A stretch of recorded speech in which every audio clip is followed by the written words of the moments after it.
Welcome to All About Seniors, featuring experts in senior issues, lifestyles, senior events, and more. Where's the best place to find information about seniors?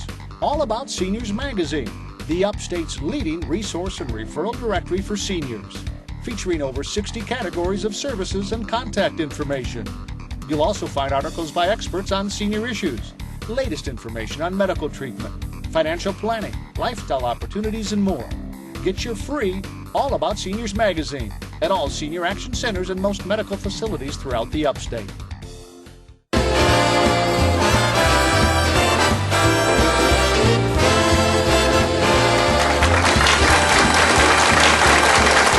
Welcome back. We have Nikki Robertson here from SCARCH, and we're just getting into some of the depth of what the organization does. So welcome back again. Yeah, and what I really wanted to know, and I think some of our audience wants to know, is really how many assisted livings are there in South Carolina? Well, you'd be amazed. There's approximately, well, there actually is 486 licensed assisted living communities in the state of South Carolina.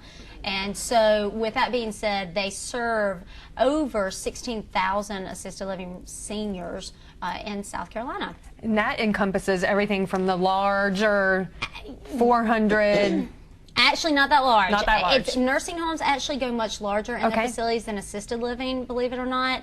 And so they actually go from a 5-bed facility all the way to a max of 169.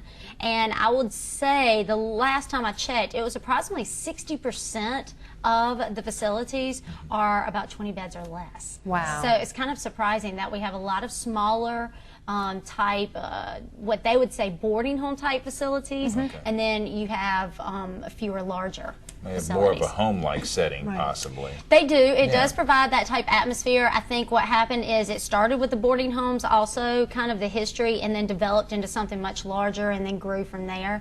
And it's interesting because it also creates some challenges and some dynamics, because a small community definitely functions very differently from a larger community that might have a lot more staff or a lot more overhead. Right, a lot more coverage. Right. Well, maybe a little more on the organization and the members of the organization, a little bit about the diversity, because they're not all just from assisted living communities, correct? Exactly. We have a board that governs the organization, and it's a 17-member board. And on that board, it is comprised of assisted living owners, operators, actually hospice operators, and then we have what you call vendor members. Those would be such as an organization, potentially like yours, All About Seniors. It would be the Weston Group, which is a therapy group. And then we also have attorneys. Of course, you never know when you need one, but it's great to have them on there. Yes, absolutely. And so with that, we also have a staff, a very minimal staff. We have an executive director, Melody Bailey, and then we also have a contracted lobbyist, John Felder. Yeah, tell us a little more about John Felder and kind of the work that he's doing to help promote assisted living. Well, with organizations and especially nonprofits, one of the biggest things or one of the biggest challenges but also opportunities for us is to be political advocates.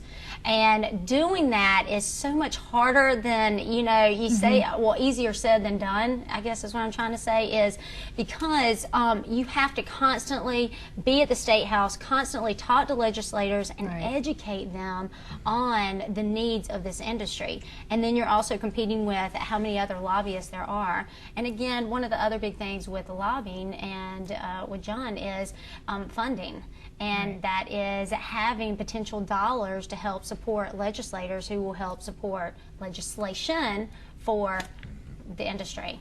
So, and John Felder goes, he's at the State House, he participates in meetings, he keeps us aware of bills that are being brought in front of the committees, what's being voted on, what do we need to focus on. Oh, and budget season, of course, is very, very big because we're always wanting more money for our industry. There's not much money to be had this year, as I understand, in the state of South Carolina. It's just frozen, and then they did take away, I mean, a ton, and it truly does affect the programs for the industry. And services just to offering to seniors, and I know there's two main programs. Obviously, either it's going to be Medicare or Medicaid, which are the two big M words, and I know some of the Medicaid dollars have been a little scarce in the state of South Carolina.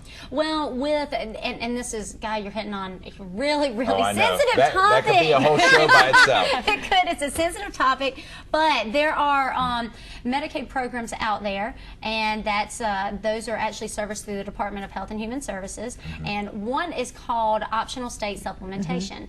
And what it does is the state reimburses facilities, assisted living facilities, for housing seniors that could not afford the typical private pay rate for assisted living. Which are growing in numbers, I'm sure. I'm sure with the need senior has to be. population growing, the indigent or the those that need the Medicaid dollars is definitely growing with it, and it's concerning. We're kind of facing, or trying not to say crisis, but we do feel that it's coming that way because the Medicaid dollars still have not caught up to what the Actual average cost of doing business. Yeah, of paying for someone per month to care for a senior. Which would tell me, even on the consumer side, that if you can't operate with the dollars, then basically you can't do it. Well, it kind of makes sense. Yeah, you don't got money coming in, then That's you right. can't give the services That's you right. need to give. Right. And so trying to, and our lobbyists is a really big advocate, and so is our organization, to try and get those dollars. Okay. What are some of the other challenges that you feel are?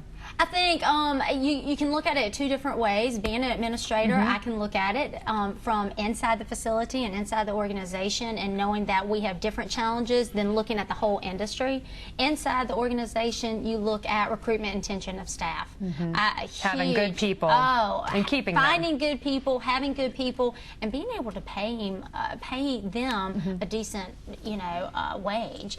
And then you also have across the whole spectrum is the way that we interpret regulations and being consistent through the communities, because we're all regulated by the Department of Health and Environmental Control. DHEC is what they call it. Right. So, and so with that, it's and also being political advocates can be challenging because, one, very few people really understand the concept of assisted living. Trying to educate legislators and even doctors as to what assisted living is versus what skilled nursing is, or nursing homes. Right. And they're very different. Assisted living provides that environment that for those individuals that are not ready to be in a nursing home, but they need some care. Right. They're not completely Be independent. watched after a little bit more, and just don't need to be home alone, I guess, so they speak. Yep.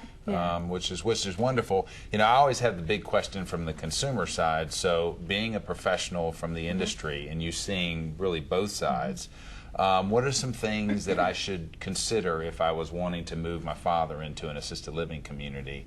What are some of the main things that I should be aware of, or should do, maybe in preparation? It's a good question. I mean, the two big things are, one, plan ahead.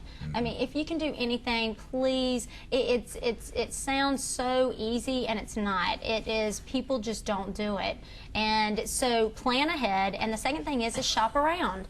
You're going to go buy a car, and you're not going to buy the first car that you go upon. So you want to look at several facilities, and then you want to use your senses. Easiest thing to do is there a smell? Is there an odor? Visually, what does it look like? Is it clean? Are the residents clean? Is it nice? A nice appearance? And a big question, does the food taste good? Hey, no, that is the biggest question. It would be. Wow. We really appreciate you being here with us today. Thank you so much. And we know that we'll have your information that will show how to contact SCARCH if anyone has any questions. Thanks for being with us today. Thank you.